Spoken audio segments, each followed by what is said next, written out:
You know that feeling when you've just left a perfectly lovely dinner with friends, and instead of feeling energized, you feel like you've been running a marathon?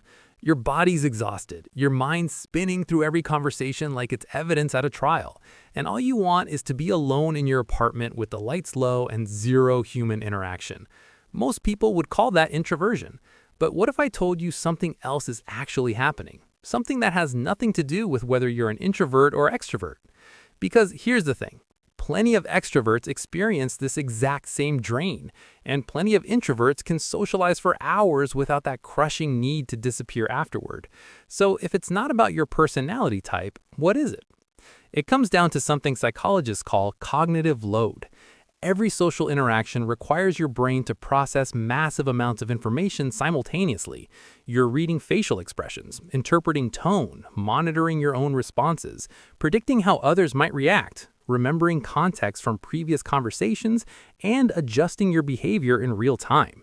For overthinkers, this processing doesn't just happen during the interaction, it continues long after. But here's what most people miss. The exhaustion isn't coming from the socializing itself, it's coming from the hypervigilance. If you're someone who's constantly scanning for signs that you said something wrong, or replaying conversations to check if you were too much or not enough, or analyzing whether that pause meant something, your nervous system never actually gets to rest during social time.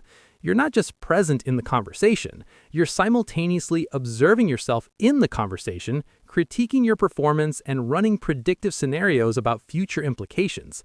Psychologists call this self-monitoring, and when it's cranked up high, it's absolutely draining. You're essentially running two programs at once, participating and evaluating. Imagine trying to enjoy a movie while simultaneously writing a review of it in your head.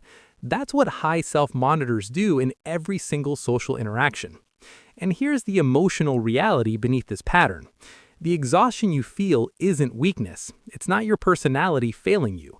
It's the very real cost of trying to control something that's inherently uncontrollable, which is how other people perceive you. That need for alone time afterward? It's not about recharging your introvert batteries. It's about finally letting your guard down. It's about existing without an audience, even if that audience is just a critical voice in your own head.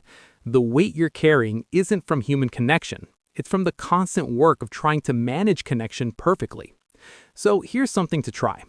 Next time you're socializing, notice when you split into participant and observer. When you catch yourself analyzing how you're coming across, just name it quietly in your mind. Not to stop it, but to recognize the extra program running in the background.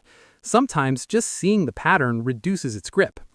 That exhaustion you feel, it's not telling you to avoid people. It's telling you how hard you're working to control something you were never meant to control.